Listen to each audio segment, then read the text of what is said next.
it's real if you're not even sure that it's there? How do you know if it's real if you don't even care? How do you know if it's real if you're not even sure that it's there? I fall down to my knees. Welcome to another episode of Assumptions. This is a podcast that explores worldviews with two people who have vastly different outlooks on the world. But are actually friends. Well, ish. My name is Kyle. I describe myself as a humanist. And my name's Daniel, and I describe myself as a Christian. And today we're going to be discussing that dragon cancer specifically, but also video games broadly. That's right. I grew up thinking video games were not necessarily of the devil, like we talked about last episode on Harry Potter, but more a waste of your total time.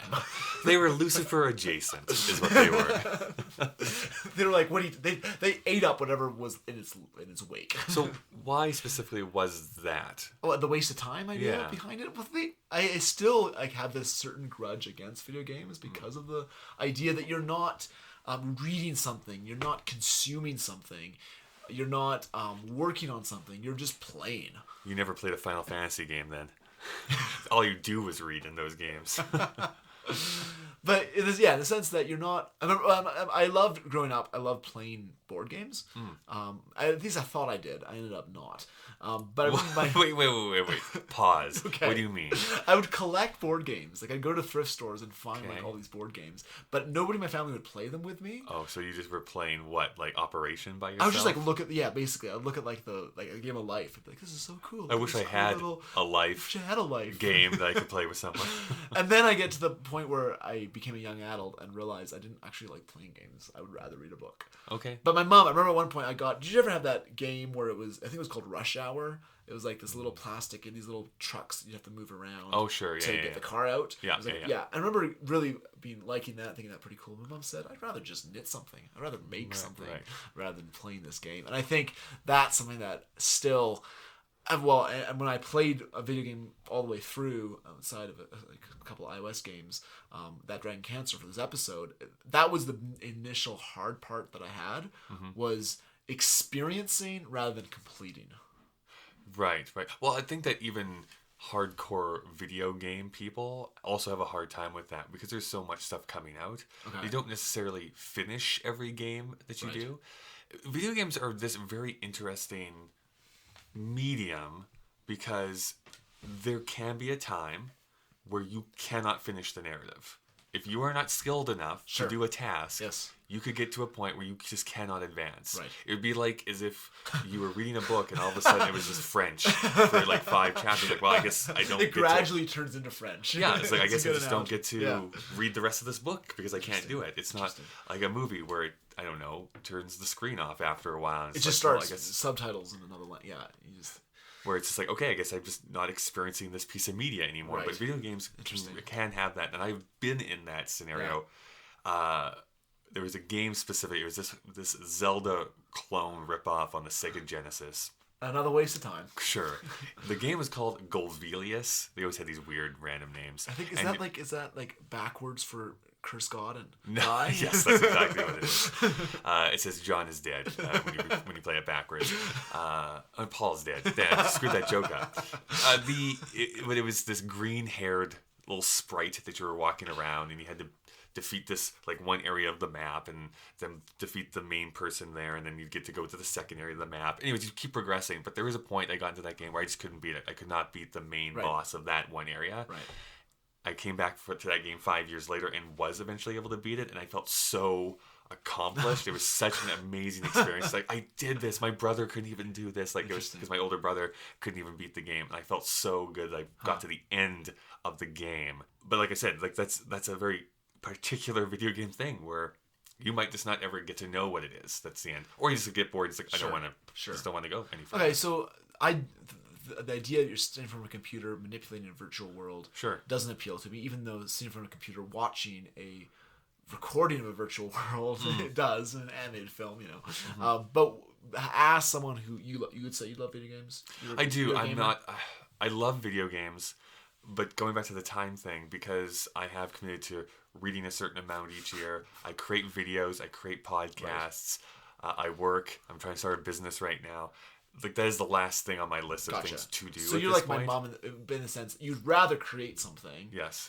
But you admire games and you appreciate. I do. them. I appreciate Okay, help them. me appreciate a game. So it's like, pitch me the idea of why games matter. Oh man, this is gonna fall onto my shoulders. I don't know if I'll be able to do a very good job. I think this type of media, and there is an actual term for it. I did take a video game theory course while I was in university, of all things. There was a really fascinating exploration of this.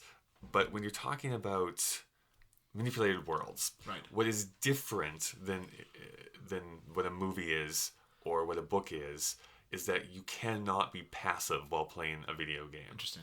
With a book, you can be. You are just reading things off the page. You're not necessarily leaning forward into that book and actually changing things. Okay. With a movie, you are just waiting. You're watching that come to you. For TV, you're just watching that thing come over to you.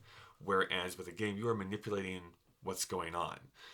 And if you've ever watched a movie or been reading a book, I'm like, oh, wish they would spend more time with this character, or oh, they mentioned something. I wish they would just go over to that land and do something over there. In a video game, you can. It's like, you know what? This is my main quest. But if I want to spend some time over here, I can.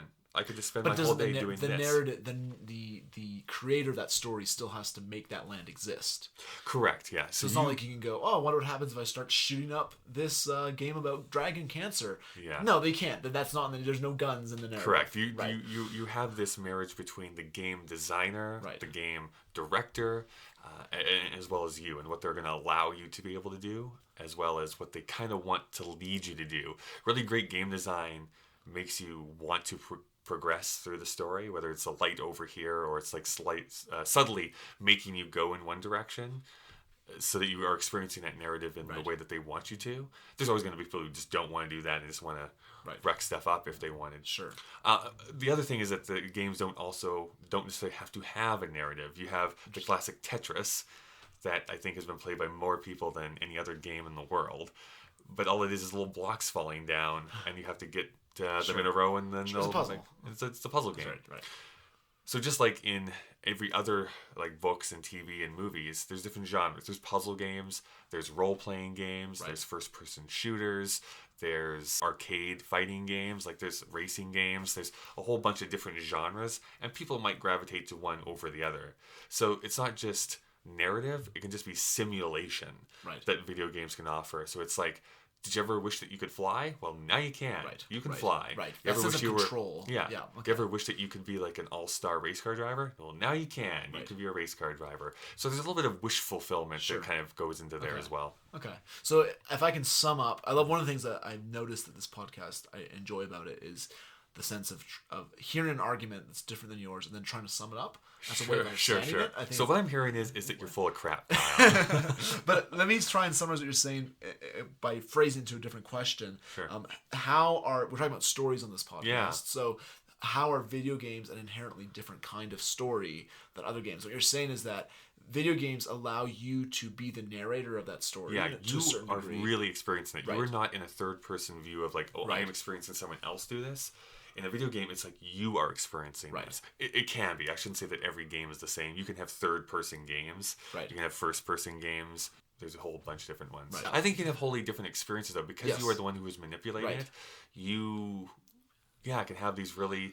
Does that lead to empathy? We talked about last time the value of empathy and understanding other perspectives. Can video games do that to you? That's a great question. Yes, I think it can.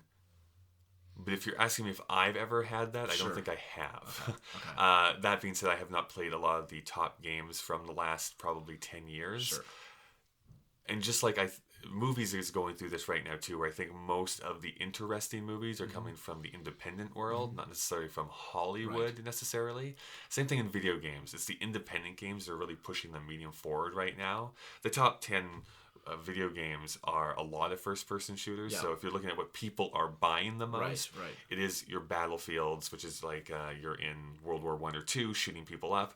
You have Call of Duty. You have like Halos and other stuff that's what a lot of it is. Or you have your sports games like your NBA 2015s or 2016s, and Major League Baseball is usually a big seller as well. Would you So say then that is that kind of stuff? So I don't know if I've ever experienced Right, empathy, empathy. although my experience playing Zelda Ocarina of Time off of my Nintendo 64 is still one of the best video game experiences I've ever had in my entire life. Why is that? It was magical to me. Why? It's just essentially going back to our favorite topic. It's like Tolkien's world come to life. Okay. Not 100% because it's not in a Tolkien universe, but it's a fantasy world of this boy waking up, his little fairy like guide that's with him, and you're just going through this land trying to undo the evil that is in this world and unlocking puzzles. And then they put in this time travel element that you have to go back in time, forward in time, that you have to play around with a little bit. And just being able, Zelda would always, it does so incredibly well, is that there's this narrative, but there's also these puzzles you have to unlock in all the dungeons you go into. So you have to figure out, okay, I have to do this that will unlock that, so I can climb up there to push that button to do this thing, so I can get over there and finally get to where I want to go to. So it's like that puzzle, and when you figure it out, it's like, I am the smartest person in the world that just figured this out. I think that's the magic of video games. The best video games are the ones that you feel like you just like outsmarted the video game, but you did. It's like it's exactly what they wanted you to experience, and you realize it's like, I am so smart. That's exactly what it wanted me to do, but I'm so smart right now for having figured this out. So we talked about empathy. We talked about the sense of control that you get from feeling like you're outsmarting the creator, right? In a sense, right? Let's talk about a video game that is independent, like you said, that talks about empathy, but that probably subverts that medium. Let's play that game. Let's play the game That Dragon Cancer.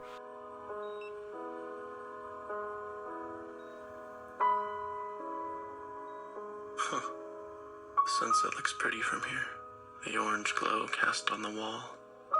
Better than the muted colors of this hospital. I wonder why they choose blues and greens. They, the ones who choose the colors that heal. Green for life. Blue for comfort. Purple stripes to hide the This game is something wholly unique, and I came across this years ago because there's a story about this on This American Life, which was great. That's how I first came across this game. I don't know, how did you come across this? I came across it. I'm a part of an online discussion with a lot of people that are into pop culture, and they kept calling this game one of the most. They kept saying how much they were just bawling while playing this game, and then they not bawling like that was a bawling game, bawling like tearing up and sobbing. Not bawling with an apostrophe after the end. There's a G with a W. Yeah, but how emotional it was for them to get through, and then they said that it is one of the most influential pieces in their minds of this last year of pop culture, because it is this game that was created by Christians, that tells a Christian story that is very different from other video games, and that the whole world was listening to. Like, this was a big deal. I mean, there's pieces on it in the New York Times. You mentioned American Life, New York Post, Wired. It went big in terms of the people that were talking about it. Yeah. And so what did you think? Like, what was your first experience? Right. I know this isn't the first video game you've played necessarily. I played some iOS games like Monument Valley. Which is great, yeah. So more of those kind of puzzle type ones. Yeah. This is the first like immersive, I think, video game, right. and that I played all the way through. And just to make sure listeners know, it's basically the story behind it is that a couple that were in the developing world had a child, a 4-year-old that died of cancer. And the point of the game is to walk you through that journey of being a parent and having all this chemotherapy and the grief, and how do you process that loss and walk through it. And so they made this game, and they quit their job and made it, and it supposedly walks you through those feelings. So my reaction to it, I tried playing. I got halfway through the game, and just wasn't enjoying it. Right. And I knew that it was such a big deal, so I reached out to some of these friends that were just all over it and said, what am I doing wrong? And they threw at me articles and links and talked about it. And what it came down to was the idea that, and this goes to the beginning of our episode, that idea of control that's there, that I want to read a book, and I want to experience the book, and I want to finish the book. Whereas in this game, I had to slow down. Yeah. I had to just be, in a sense. Yeah, you don't need to just get to the end. You just want to experience that journey along the way. That's right. And just be there with them. And what the game does so well is that being a parent, which I'm sure full of experience of, but apparently being a parent and having someone that has that kind of experience, there's a lot of waiting, there's a lot of frustration, there's a lot of just taking it step by step, and the game forces you to do that. And so what I did is after I realized this, I actually went back and started from the beginning again, and went through it again with that kind of attitude and that contemplative, experiential feel to it. Yeah. What did you think? I kind of keyed in on that pretty early, and I think this might go down to a difference in language. When you grow up playing video games, you implicitly understand, oh, this is where I'm going to have to do this thing, or like, oh, it's probably I need to do this thing. You kind of understand that after a while. Again, using the example of movies for a while, it's like, oh, this happened, this is probably what's going to happen in Act 2 or Act 3. Right. And if it doesn't, then it's just subverting your expectations and you go into that. For this, when I first started playing it, it was, you start off just by feeding ducks, right? You're just throwing bread into it, and it's like, okay, so I'm just supposed to be listening to this conversation while I throw. I actually got distracted just listening to what they were saying, and I realized, oh, I'm supposed to actually be throwing this bread into here to kind of advance the mechanics and stuff. But I was so engrossed with what was being said that I was not actually doing what I was supposed to be doing. Not that there's any right or wrong way with that. But to your point, is that this game, I think, brilliantly does force you to be frustrated. There is a point, and I've not finished the game. I was bad in my homework here, in that there's this point where there is this father in the story falls asleep, and so then you go into his dream and you're experiencing his son flying kind of in the stars, holding onto a balloon, and then all these kind of like weird barbed things start floating towards you. And at first you try to avoid them, but you can't. It actually forces you to hit them. And I thought I was doing it wrong. I'm like, nope, I'm supposed to be hitting these. This game is forcing me to actually hit these. And then I was like, oh, okay, I get it. Like, this is what it's feeling like to be in his mind here right now, of this oncoming thing that you can't stop, and there's nothing you can do about it. And so I thought that was just a really interesting way to play around with game dynamics, where you expect to be able to avoid obstacles, but it's actually forcing you to not be able to avoid obstacles. There's a scene further on where you're in a hospital. You spent the previous episode of the game, if you call it that, wandering around and around the corridors of this hospital, and you're reading cards, and there's probably hundreds of these cards hanging from walls, and each one is a message to a loved one who had passed away from cancer. And you're hearing muted conversations that you can't hear behind the doors. And the idea is that you're stuck in this hospital as a parent, around and around and around and around, seeing all this grief all around you.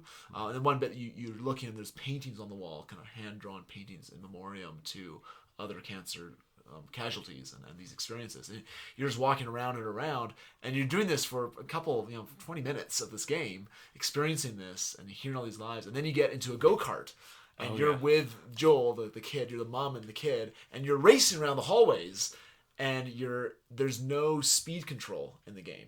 And most go-kart games, there is a speed control. And this one, you're experiencing this. You can't stop it, and you're just going. And it's interesting how it takes those traits and exploits them. So it's an interesting experiment. I think it's more art piece than it is video game. Although I don't know, this gets into like what is film or like what is art, that type of question. So I don't really want to get into that conversation. But it's definitely an interesting experience. I talk about this in another podcast I do called Whatever This Is. That we talk about on that podcast a lot about rewatchability and how I think, or at least I feel, that unless there's a movie that I want to rewatch again, that I don't know if I can necessarily call it a great film. And I feel the same thing with this game, is that it hits me so hard that like I don't know if I want to experience this again. Like I don't have necessarily fun playing the game. I respect the game. I think it's doing a really interesting thing. But do I actually want to keep playing this or play it again? When you say the answer is probably not. When you say it hit you, how did it hit you? Because you haven't gone that far yet. But how did you find it emotional? I did, yeah. There's that moment of him. There's a moment where you're just cradling him for a while, and all you're supposed to be doing is like just basically petting his head or like cradling his head. And then reverse, like it's him. You're being the kid, but you're supposed to be petting a dog. And as you pet the dog, you actually hear different conversations happening, depending on where you touch the dog. And that was like, oh man, like these are real recordings of real conversations that are happening, told to me through a game while I'm interacting with it. And it's just like, this is hard to listen to. This is not going to end well. I know it's not going to end well. and it's not fun. There is this one scene in the game where you're talking about puzzles and unlocking the sense of control that you had with Zelda. Yeah. Where you're in the hospital room that you've been in many times. It's much, you know that that Joel is going to die of cancer. You've reached that point in the game where that news has come to the characters, and you're just there trying to be with him. So it's much more muted colors. Outside, it's just pouring with rain outside the window, and the baby can't hold down water. And because of the meds and because of the cancer, and is dehydrated and is just crying, and you're the dad in this scene, and you're trying to give him juice, trying to comfort him, trying to get him to stop screaming, and you're walking around the room trying to find ways to do this. Maybe there's a video game console in the corner, like you're trying to unlock it. What's the challenge? How can I achieve this level and actually stop this from happening? And you can't. You're stuck in this room. And it goes... I mean, I'm not good at video games, but it took me a while to get out of that level because... and the screaming got louder and louder, and your sense of anguish gets louder and louder. And you get to the end, and in the end, the father character just starts praying like crazy. Right. And the baby stops crying. And it was an interesting way of, I think, subverting the common video game inherent logic, which is... You do a thing, and and something happens. And the sense of control about it. There's an essay that maybe we'll link to in the show notes that talks about... compares Fallout 4 with this game. Sure. The sense of control. There's a quote from there that I'd love to read that I think gets to the heart of our podcasting and comparing worldviews. Right. And how do these two worldviews control? So, Fallout 4, here's the quote, relies on the premise that you can be totally in control of everything. Put the right machines together, make the right choices, control the world and your environment just right, and you'll live. Not just you, but the society you're building. That dragon cancer makes it clear this promise is a bold-faced lie. It doesn't matter how good you are at pulling levers or knowing stuff, the monster will take down the machines every time. Hope is found somewhere beyond the machine. Yeah. There's a New York Times article on this game, and they interviewed Mrs. Green, the wife of the creator. The article says, one of the great strengths of video games is that automatically a player goes into a game expecting to have some agency. And this is her quoting, she said. And it felt like the perfect way to talk about cancer because all a parent wants to have is some agency. What do you think of that? I think it's what we've been talking about here already. This is a game that specifically kind of subverts the video game model, but does it really expertly well in this case. And you're right in saying that most games are designed so that you can actually beat them. There is a trick, or there's a way, or there's a skill you have to develop so that if I push the buttons in the right order, this will actually happen, or I can become better at this so that I can actually beat the level, get the high score, or beat my friends, or win the race. Right. Whereas this is not about that. This is about showcasing one family's helplessness in a terrible situation. And in so doing, you start to feel that same emotion. And I think that's a really interesting dynamic. There's that quote at the end of that quote, the phrase, hope is found somewhere beyond the machine, which kind of leans into the language of open and closed box world. Sure, yeah. What do you think about that in the sense that video games are a modern narrative that are unique to our age? They make a lot of money, so they are one of the main forms of entertainment and storytelling in our age. Isn't that interesting that the hope, then you talk about your Zelda experience, that you are outwitting the creator of the game? Is that something that is inherent to video games that fits with the modern way of interpreting the world? Well, that's a big question. I mean, perhaps. I think that video games, by and large, are probably looked at as an escape. Sure. Or something to not think about the world in. Right. There's going to be those times where you want to have something more, that you want to have a deeper relationship or a deeper understanding. But I think more often than not, it's like, I'm just going to play with some friends online, or I just want to play this for a few hours and not think about the world right now. But, I mean, there's often things that we do without thinking that actually speak deeper. Sure. Right? Yeah. You walk in, there's lots of examples. How does that... But I think if you look at the top video games, I think the majority of people are just playing them for escapism primarily. Right. And I think what that showcases in this case is that people are more concerned with themselves and thinking of them than anybody else or anything like that. Yeah. I don't know, I'd have to think about that more, perhaps, to really give a great answer in that case. Because one of the things that appealed to me aesthetically about this game, that Dragon Cancer, is the way that cancer is depicted. There's times, especially in the opening scene, the one when you're in the park with the playground, and you see in the corner the growing dark tree Yeah, of cancer. right. And I don't know if you wandered over there, but you actually hear whispers Interesting, yeah. of I presume they're angels just saying, do they know yet? Do they know what's coming? They're bound to time. Give them a little bit longer. Let them be. And then as you make your way through that game, you mentioned those spiky objects. Well, that's the same visual of Sure. cancer that's coming. And it grows larger and larger. And one of the end scenes, you're in the throne room of God, and everyone's praying for this child. Oh, wow. And you turn around, and you see up the stairs that there's this overwhelming mass of this blackness that's pushing up. And that's why it's called that dragon cancer. That is the dragon that's coming there. That is that reality. And what that article I just read, the hope is outside of it.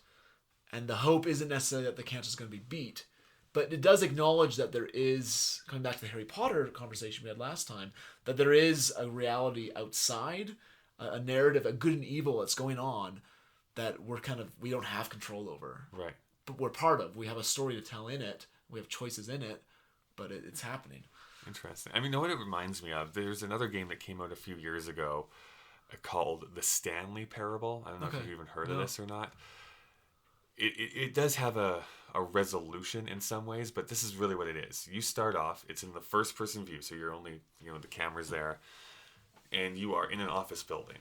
Okay, so you start the game, fades in from black, you're sitting at your desk, you can see some papers and stuff around, and you can move around, you can interact with objects that are on the screen, but your door is open behind you, and you go out into the office, and nobody's there. Everyone's disappeared. You're the only person that is showing up there. And then but then there's a narrator that starts. So it's like, Stanley awoke at his desk one day. He noticed that nobody was there. He decided to go through the left door. And there's your first choice. So do you actually do what the narrator tells you to do, or are you not going to do what the narrator told you to do? And the narrator will start changing what he says, depending on what you actually do. But you will come to a point where you die. Mm-hmm. Then you start back at your desk again. It's like, Stanley rewoke. He was at his desk. He turned around. And now is he going to go through the left door this time, or is he not going to go through? So what you do in the first thing does impact what you do on the second choice. Totally. Whether you do exactly what he says will get you to a certain point. If you do exactly the opposite of every time that he says, you'll get to a certain point.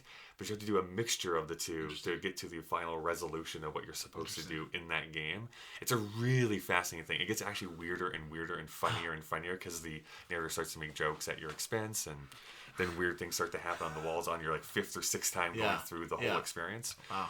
But it's a really cool thing because you kind of have control, but you don't have control at the same time. So you have this really interesting relationship with the game. It's like, I don't actually know what it wants me to do, because the game, the voiceover is telling me to do something. Right. But if I don't do it, it says I end up dead. Right. If I do it, it says I end up dead.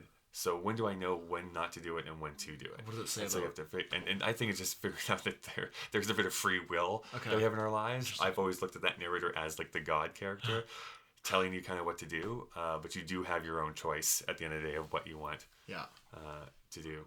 You actually do find out, to spoiler alert of that game, that you are kind of on a film set at the same time. So you get to go behind the scenes eventually at one point to see yourself on the stage, and it's like this weird meta-narrative that's going on within the game type thing. What's it like being in, so you're talking about that dragon cancer, it's a story of cancer, and deals explicitly with, is there hope beyond it? Is there, can we overcome cancer by a miracle? I was reminded of a mutual friend of ours who passed away from cancer, a younger person, and I just wondered what it was like, because from my end, you watch that experience, and you go to the church service, and you mourn, and you hear the talk about hope, and you hear the stories of how that hope made itself apparent, and you trust that through what Christ has done, that there is hope. And so you play the game, and there's something similar in the sense that there is this very evil thing called cancer, and you don't understand it, and it doesn't make sense, and yet there is somehow hope beyond that. What's it like for someone who doesn't believe in that narrative to go through that kind of circumstance? Maybe it's a funeral, maybe it's... The funeral itself, I mean, that hit me really hard. I was really distraught during that one. But I think hope is important. I think hope is something that we as humanity need, and it's something that I strive to have, because as awful as things can be in reality, I think going the negative view or getting into being nihilistic is just, it feels like the wrong direction to go with. yes, I can sit here and just be upset for my entire life, Yeah. or I can go ahead and have hope and try and change things. And where does that hope come from? Especially in that circumstance. I mean, it's easy to talk about hope. Well, that's what I was going like to say. Donald Like, Trump there's- this morning saying that well, there's hope sure. for our nation, right? But I mean, there's the But in that there's the circumstance, reality when of someone's this- dying yeah, of there's- cancer, where's the hope? there's the reality of that someone is dying from cancer. Yeah. I think that there's that hope that there might one day be a cure. That doesn't help me right now in this moment, of course. But I think I don't know how I want to answer this question. That day, the biggest thing that hit me was when her father said that he'll never have the chance to walk his daughter down the aisle. I'm like, oh God, like that's true. There's a reality that he has to accept, that what he thought his life was going to be, or what he was going to be able to do, is not going to happen. But at the end of the time, do we not do a disservice of the person who's passing away to wallow in despair? Or do we use their own positivity as a force for good in the world? I think that's where the hope comes in, is that we take the person's greatness and we exalt in that, instead of being in on ourselves and just looking at our pain and being the most important thing. So it's not a hope in what they believe Not will necessarily eventually happen. That there is, I mean, in the sense of cancer, that there is. I mean, I remember that. I think cancer is only one part of ourselves, right? Sure. There's if somebody has cancer, it's like, yes, people tiptoe around. It's like, oh, you have cancer, like big C, like this is a big deal type thing. But people are more than just their disease. Yeah. Right? I don't know. What do you think? But in the sense, so in that scenario and that funeral specifically, it was incredibly emotional because of what was happening, and the fact that someone you love very dearly, you're not going to see again. You're not going to have that. And the tragedy of it. But then what really struck me in that service was how there was because of what we had seen happen in her life through her understanding of cancer and what her hope beyond that through Christ, that we basically saw the change it had in her. And so then it's almost like there's proof of that reality above and beyond the circumstances right here. And I think that's what, when you play the game, that Dragon Cancer, there is that too, in that you're left with this darkness and this, you don't understand what's happening, but you see the beauty of that person's life, and then what those people had to learn through it. That reality of that change that's taking place through the circumstance points to the reality of something beyond the grave, beyond cancer. Cool. Well, speaking of beyond, we're going to be talking next week about our video games are a new form of creation, storytelling. My mom likes to knit. Kyle likes to make videos. I like to write. How do we tell our own stories, and where does that drive come from? Haven't you heard? Haven't you seen? I'm giving up hope, if I know what that means. Haven't you heard? Haven't you seen? Assumptions is written and produced by Kyle Marshall and Daniel Melville Jones. This episode was edited by, you guessed it, Kyle Marshall. Special thanks also goes out to the Parson Redheads and Chris Taniguchi. Get in contact with us by emailing assumptionspod@gmail.com. You can also search Assumptions Podcast at either Facebook or Twitter. On the next episode of Assumptions. Trade something. There's a quote there's a film called Pina. It's about a dancer. She's a German choreographer, and she says, "Dance, dance, otherwise we are lost." And I think, does that sum up something that is that? Does that speak to you? It does. Okay. Yeah, it absolutely does. I think selfishly, there's a narcissistic reason why I pursue art in the few forms that I pursue it in. And I think there is a subtext to, like, I hope that this can not make me famous necessarily, but that I am known for it, that people look to me and they understand, like, this is me, this is my identity for this. And it's also coupled with, when I am gone, there's going to be this stuff that still exists. Right. That's next time on Assumptions.